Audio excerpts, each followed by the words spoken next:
Mi bisabuela se llamaba Carmen Jiménez Montoya. Nació el 1 de agosto de 1938 en Berga, Barcelona, España. Viajó a Argentina junto a sus padres y sus dos hermanos menores, Amor y Francisco. Llegaron el día después de su 10º cumpleaños, el 2 de agosto de 1948, en el barco Santa Cruz. El motivo que los trajo a nuestro país fue la Guerra Civil Española. Su padre había sido capturado por la dictadura de Franco. Fue una época de represión y persecución política y social. Barcelona fue una zona de resistencia contra el régimen de Franco. Francisco, el padre de mi bisabuela, había acordado con su esposa, también llamada Carmen, emigrar a Argentina porque la vida en España se había vuelto insostenible. Como Carmen había dado a luz a su tercer hijo, decidieron comprar los pasajes para una fecha posterior para que el bebé tuviera unos meses de vida al momento de emprender el viaje. Lamentablemente, 2 meses antes de partir, su padre fue capturado y pasaron semanas sin saber nada de él. Franquismo es un vocablo que define un tipo de régimen político o sistema de dominación institucional que presidió la vida social, económica y cultural de España durante casi 40 años del siglo XX, entre los años 1936 y 1975.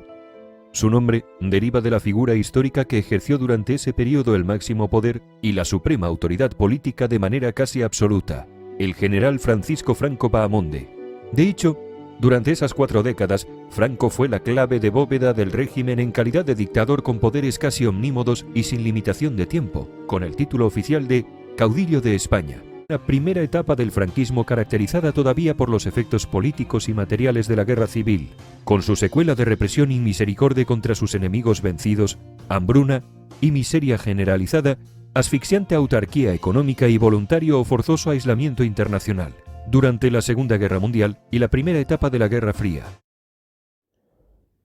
Y la situación de España era muy peligrosa. Mis abuelos acordaron que pasara lo que pasara, viajarían para Argentina igual. Si algo le pasaba a él, haría todo lo posible para hacer el viaje juntos. A mi abuelo Paco, en la época del franquismo, lo capturan y lo llevan a un campo de concentración. Estuvo más o menos 2 meses, 3 casi, pasando hambre, en lugares muy feos, oscuros, llenos de pulgas, pero logró escapar y logró llegar al punto de encuentro con mi abuela y sus 3 hijos.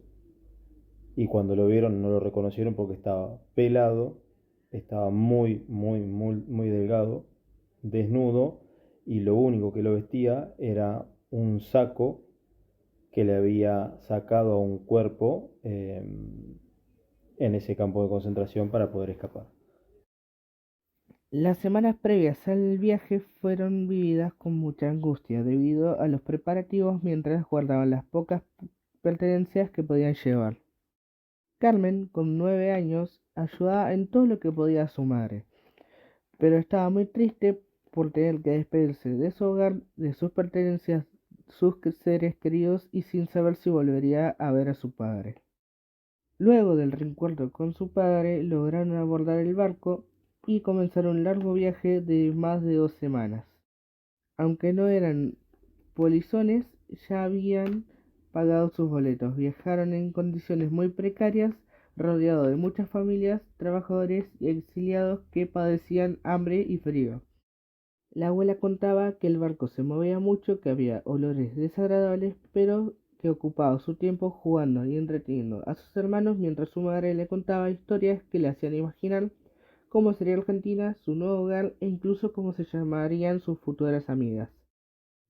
Durante su infancia en España, Carmen ayudaba en las tareas domésticas, cuidaba a sus hermanitos y fue de gran apoyo mientras su madre estaba embarazada o cuando su padre estaba ausente. Solía recordar cómo era su casa y su barrio y contaba que los miércoles iba al cine sola con su padre, lo cual disfrutaba mucho. También le gustaba visitar a sus abuelos. Un barco más que llega como tantos otros de lejanos mares.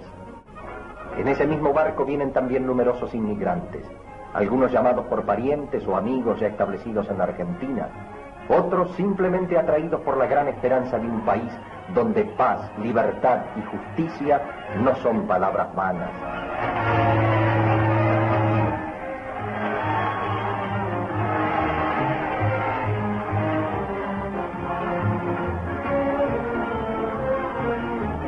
Por eso la emoción de la llegada humedece por igual los ojos de jóvenes y ancianos.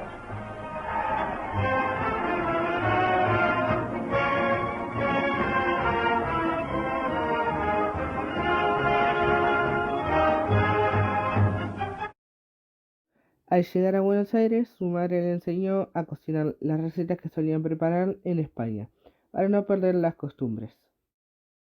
Carmen cocinaba paella todos los 31 de diciembre, como era de tradición en su hogar, y transmitió la receta a sus hijos y nueras para que no se perdiera. Era un plato que disfrutaba mucho compartir. Al principio les costó adaptarse a las costumbres, la cultura y a las diferencias de la lengua, pero al ser pequeña, Carmen se adaptó rápidamente. Lo más difícil para su familia fue encontrar trabajo y lugar donde vivir sin tener que separarse como sucedía con otros inmigrantes. La historia de mi mamá termina siendo muy positiva, la que construye acá en Argentina, porque cuando vino a Buenos Aires vivió un tiempito ahí y después se trasladaron a Mar del Plata. Mi abuelo trabajó repartiendo soda y también como colectivero, y después de un tiempo se mudaron a la estación Chapadmalal, donde Francisco puso un horno de ladrillos. Allí mi mamá a los 15 años conoció a Antunono Dario. Se casaron y formaron su propia familia. Tuvieron 3 hijos, 9 nietos y llegó a conocer a 6 bisnietos. La abuela Carmen trabajó como cocinera en una casa de campo para uno de los dueños de la cervecería Quilmes, deleitándolos con recetas de España y Argentina. Pasaron años difíciles, pero con mucho esfuerzo lograron encontrar su lugar en el mundo y nunca quisieron cambiarlo. No saber nada de sus familiares, vecinos y amigos, o no volver a ver a sus queridos abuelos fue motivo de tristeza en muchas ocasiones. Carmen nunca olvidó su lugar de origen ni renunció a su ciudadanía, y votaba cada vez que había elecciones en España. Solía contarle a mi padre que vivió todo como un cuento con final feliz. Realmente no sabemos qué consejo daría a quien quisiera o debería abandonar su país. Supongo que les contaría su historia explicándoles los verdaderos motivos que la llevaron a dejar su lugar de origen, sus pertenencias y sus seres queridos, para que reflexionaran sobre todo lo que dejarían atrás para comenzar una nueva historia. Pero sin duda les aconsejaría que nada es fácil, que siempre se pierde algo para ganar algo nuevo, y que siempre hay que trabajar duro para cumplir los sueños.